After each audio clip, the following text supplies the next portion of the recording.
Morning everybody. હવે સવારનો lecture હતો પણ નેટવર્ક પ્રોબ્લેમના હિસાબે આપણે ગણિતનો લેક્ચર લઈએ છીએ. કાલે તમારે સમાજનો હશે ગણિતની જગ્યાએ. સ્વાધ્યાય ચેપ્ટર નંબર 9 9.1 ની અંદર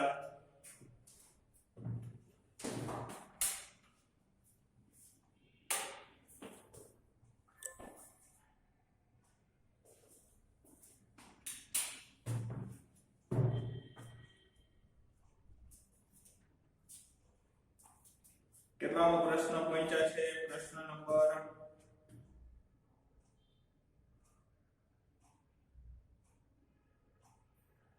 10 કર્યા હતા ને છેલ્લે.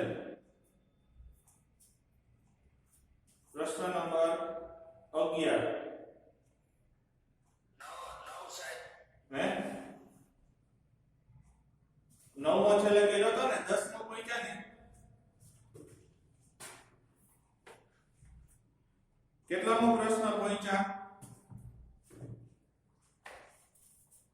10 પહોંચ્યા કે 10મો થઈ ગયો? સર 9 માંથી બાકી છે. 9 માં થઈ ગયો હે. 9 10 2 12મો બોલ્યો હે 12મો. હા, પ્રશ્ન નંબર 12 ચાલો.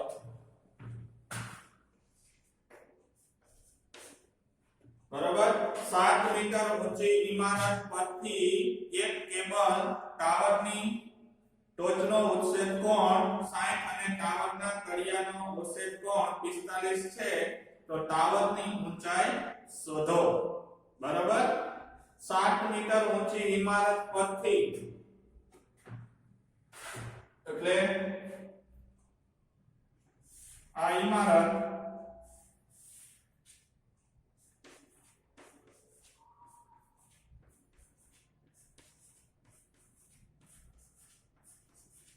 એના પરથી ઉપર એક ટાવર છે.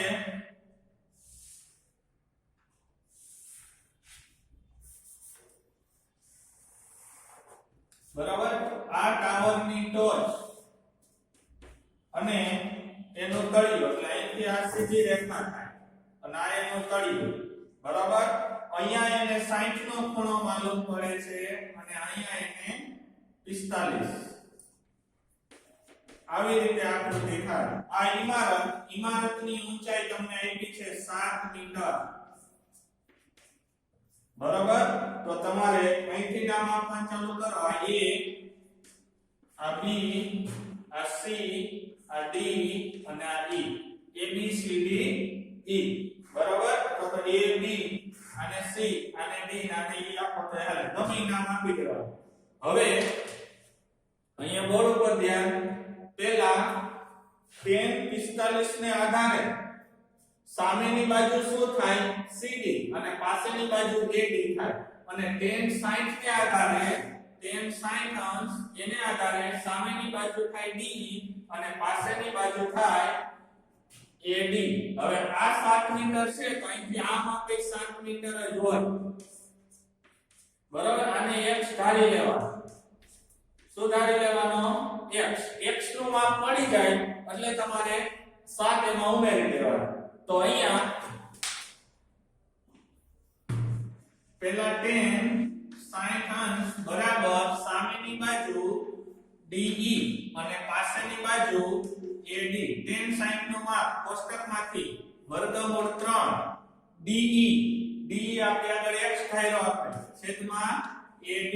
AD આ બાજુ આવે એટલે x ના છેદમાં વર્ગમૂળ 3. પરિણામ નંબર 1. હવે tan 45 નો માપ tan 45 બરાબર સામેની બાજુ 45 ની સામેની બાજુ CD અને પાછળની બાજુ કઈ થાય? AD થાય. D ની પાછળની બાજુ સરખી છે. tan 45 નું માપ 1. બરાબર. સામેની બાજુ CD એટલે 7 અને AD. આ પહેલો દાખલો છે. AD બરાબર 7 મીટર. AD નું માપ જો 45 નો ખૂણો હોય ને એટલે સામેની બાજુ ને પાછળની બાજુ બે સરખી જ હોય. ઘણા બધા દાખલા આપણે ગયા. અહીંયા 45 એટલે આ માપ જેટલું હોય એટલું જ આ. બરાબર. હવે પરિણામ 1 માં AD ની જગ્યાએ 7 મૂકી દેવાનું. અહીં લખવાનું પરિણામ 1 માં AD બરાબર 7 લેતા તો પહેલું પરિણામ છે AD બરાબર x ના છેદમાં વર્ગમૂળ 3 તો અહીંયા 7 x ના છેદમાં વર્ગમૂળ 3 તો x બરાબર 7 વર્ગમૂળ 3 મીટર બરાબર તો આપણે શોધવાનું શું છે તો કે ટાવરની ઊંચાઈ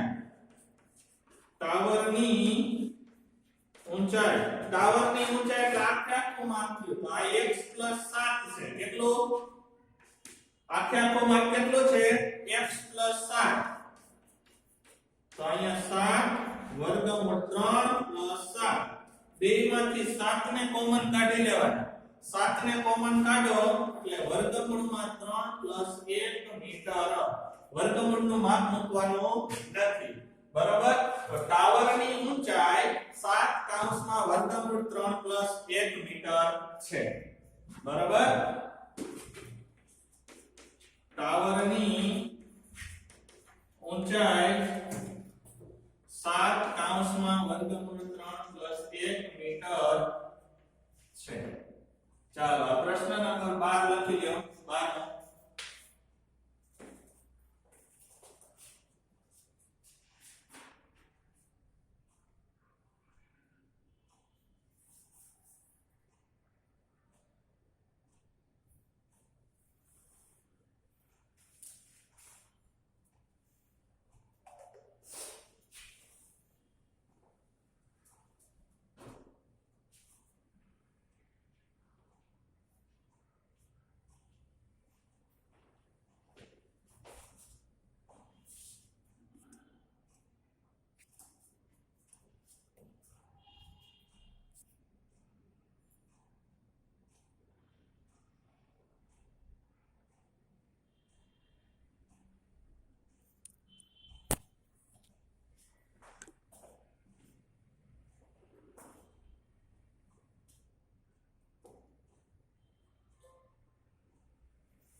ચાલો પ્રશ્ન નંબર 13 દરિયાની સપાટીથી 75 મીટર ઊંચી દીવાદાંડી પરથી અવલોકન કરતા દીવાદાંડીની ઊંચાઈ કેટલી 75 મીટર બરાબર આના ઉપરથી અવલોકન કરતા દરિયામાં રહેલા બે વહાણના અવશેષ કોણના માપ 30 અને 45 માલુમ પડે છે અહીંથી દરિયાની અંદર અહીંયા બે વહાણ છે એક અહીંયા અને એક અહીંયા આ જે બે વહાણ છે એના અવશેષ કોણના માપ 30 અને 45 માલુમ પડે છે, એક અહીંયા અને એક અહીંયા. હવે જો અહીંયા ધ્યાન 30 નો ખૂણો જે દૂર હોય ને એ 30 થાય અને નજીક હોય એ 45 હોય. બરાબર, આ 45 અંશ અને આ 30 અંશ. આ A, આ B, આ C અને આ D. હવે કેટલી દરિયાની સપાટીથી 75 મીટર. બરાબર, અહીંથી કેટલા મીટર? 75 મીટર. એટલે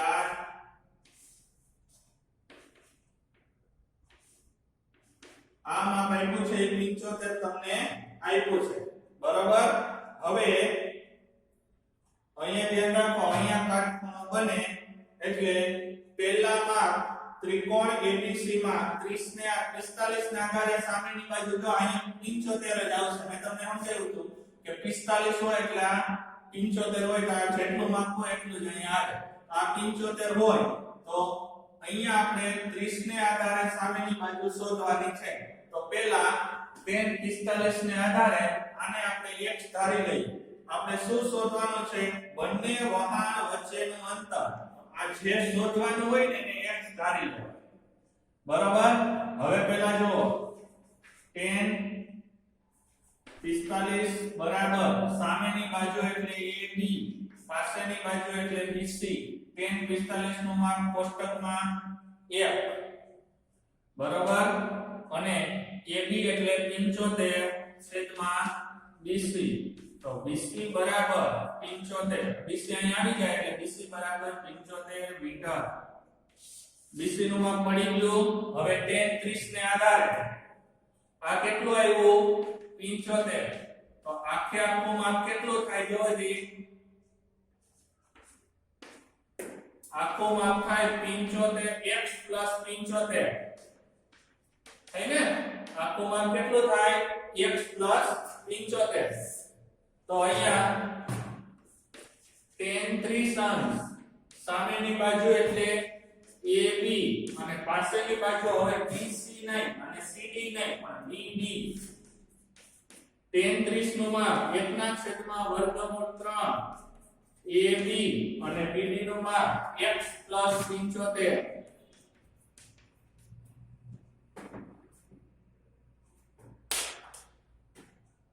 બરાબર, x 75. હવે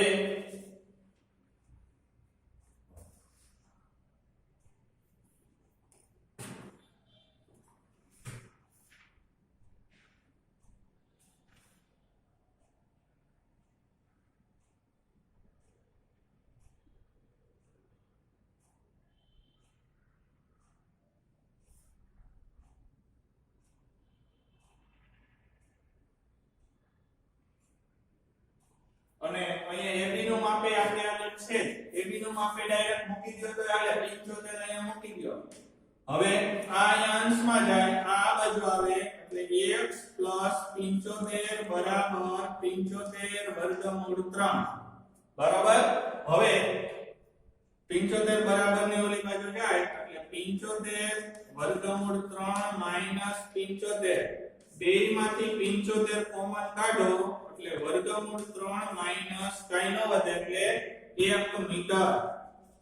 તો બે વહાણ વચ્ચેનું અંતર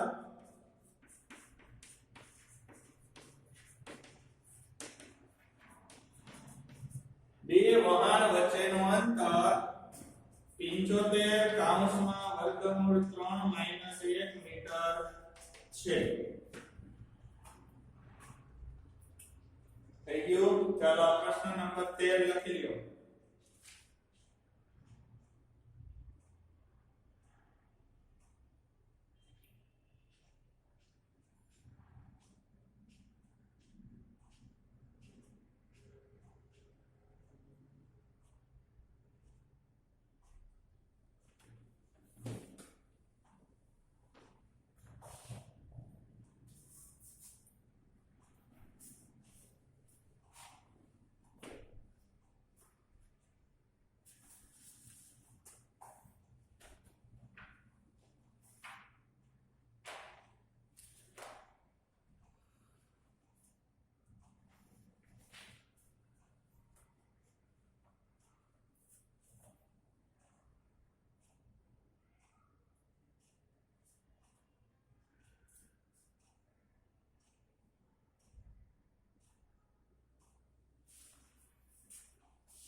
કઈ દાખલા લેસનમાં આપ્યા હતા કે નહોતા આપ્યા?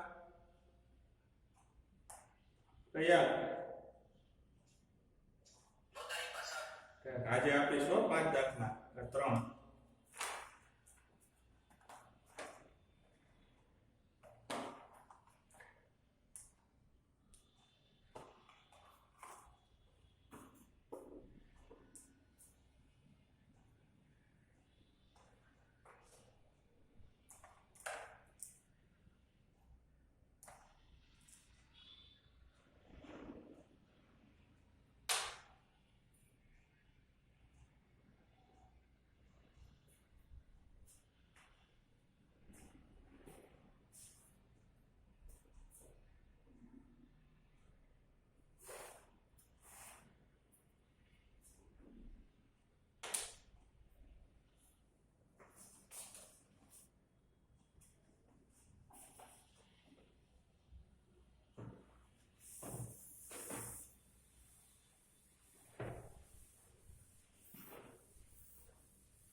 ચાલો પ્રશ્ન નંબર 14.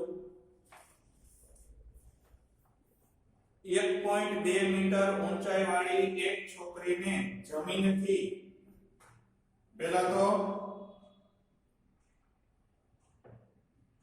કેટલા મીટર જમીનથી 88.2 મીટર ઊંચાઈ પર રહેલો પવનને કારણે સમક્ષિતિજ રેખામાં ગતિ કરતો એક બલૂન જોવા મળે છે.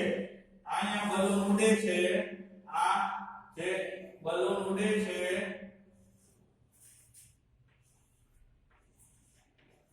બરાબર ઈ કઈ દી કેટલે છે તો કે 88.2 મીટર. હવે છોકરીની અહીંયા છોકરી અહીંયાથી જોવે, અહીંયા એક છોકરી દોરી આપણે.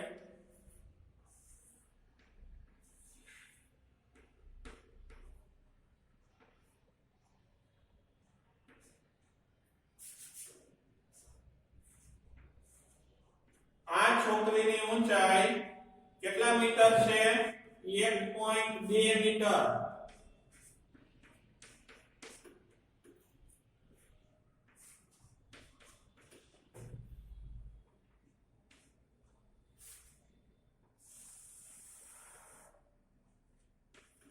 છોકરીની ઊંચાઈ 1.2 મીટર છે એટલે છોકરીની આંખ અહીંયા આવે. બરાબર? હવે જોજો, હવે જ્યોતિ અહીંથી નથી, અહીંથી જોવે એટલે આ 1.2 મીટર થાય. એટલે આ માપ્યો અહીંથી આટલું માં એ 87 મીટર થાય. ભૂલ ન થાય જોવાનું છે. 88.2 સામેની બાજુ નથી લેવાની, આંખથી જોવે છે એટલે અહીંથી એને કેટલાનો ખૂણો માલુમ પડે છે? પછી શું કીધું છે? કોઈ એક સમયે છોકરીને તેના ઉત્સેક કોણનું માપ 60 મળે છે પહેલા, અને થોડા સમય બાદ બલૂનના ઉત્સેક કોણનું માપ 30 થાય છે. એટલે અહીંથી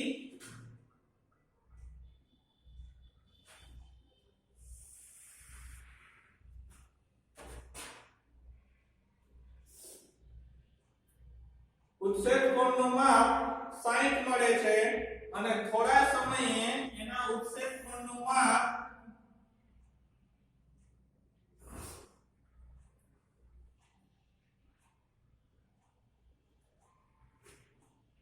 બલૂન આમ જાતું તો એટલે થોડા સમયે એને ખૂણો કેટલાનો બને છે?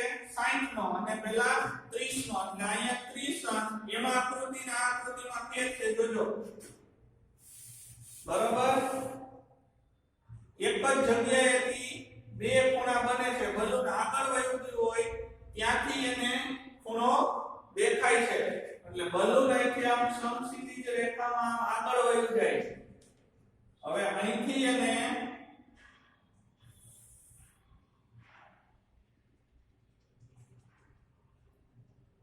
અને આ ખૂણાનો માપ એને 60 માલુમ પડે છે. આવી રીતે આકૃતિ છે. બરાબર? હવે ખાસ ધ્યાન રાખજો, પહેલા નામ આપી અહીંથી હવે tan sin થયો એની સામેની બાજુ કઈ થાય આ ને અહીંયા બરાબર a ને m અને અહીંયા p નામ આપ્યું છે અહીંયા નામ આપ્યું છે p અને અહીંયા ખૂણા પર નામ આપ્યું છે c અહીંયા b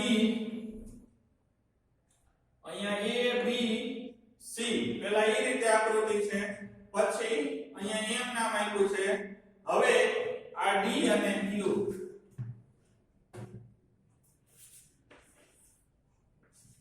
આને કઈ આપણે ધ્યાનમાં લેવાનું નથી બરાબર હવે જો આકૃતિ પ્રમાણે અહીંયા 88.2 મીટર છે તો 30 ને આધારે સામેની બાજુ PB થાય કયો PB તો અહીંથી પેલા લઈએ tan 30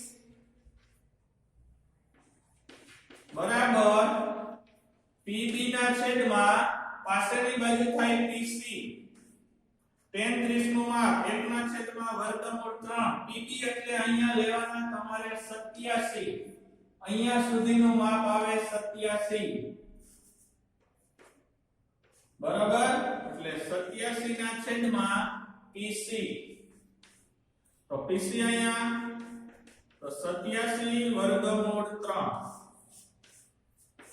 હવે tan 60 ને આધારે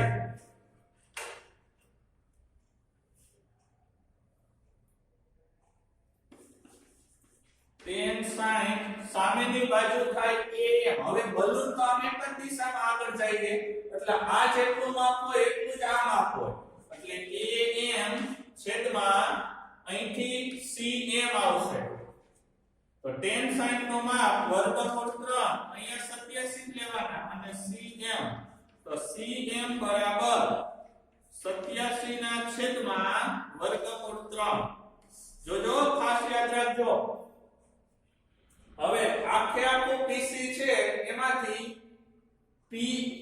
cm બાદ કરી નાખો એટલે શું મળે તમને pm મળશે બરાબર તો તમારે અહીંયા લખવાનું છે તમારે તો pm નું માપ જોઈએ છે mp નું માપ જોઈએ છે એટલે કે બલૂન છે સમય દરમિયાન બલૂનને કાપેલું અંતર એટલે આટલું બલૂનને અંતર કાપ્યું છે તો બલૂનને કાપેલું અંતર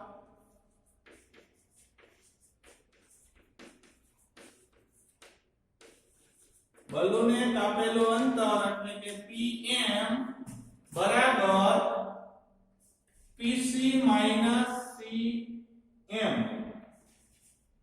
તો pc કેટલો છે તો કે 87 વર્ગમૂળ 3 માઈનસ 87 ના છેદમાં વર્ગમૂળ 3 જોજો હવે પહેલા અહીંયા લસા લેવો પડે આને આને ગુણો એટલે 87 ગુણ્યા 3 થઈ જાય માઈનસ 87 છેદમાં વર્ગમૂળ 3 હવે 7 તેરી 21 8 તેરી 24 25 26 261 માઈનસ 87 છેદમાં વર્ગમૂળ 3 હવે 11 માંથી 7 બાદ થાય એટલે 4 5 ને એટલે 15 15 માંથી 8 જાય એટલે 8 ને 7 15 ને અહીંયા 174 મળે છેદમાં વર્ગમૂળ 3 174 વર્ગમૂળ 3 બરાબર હવે આને વર્ગમૂળ 3 આરે કરણી કરી નાખો કારણ કે છેદમાં વર્ગમૂળ 3 નો હોવા જોઈએ એટલે ઉડી જાય બરાબર વર્ગમૂળ 3 આરે કરણી કરો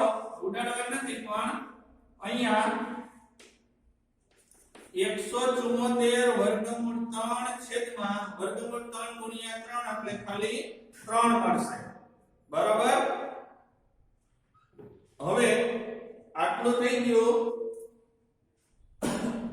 હવે 174 ના ભાગ 58 તેરી 174 થાય કેટલા 58 ગુણ્યા 3 58 તેરી 174 એને ગુણ્યા વર્ગમૂળ 3 છેદમાં 3 3 ઉડી જાય 58 વર્ગમૂળ 3 આ બલૂને કાપેલું અંતર બલૂને કાપેલું અંતર 58 √3 મીટર હશે. ચાલો લખવામાં ઝડપ રાખજો.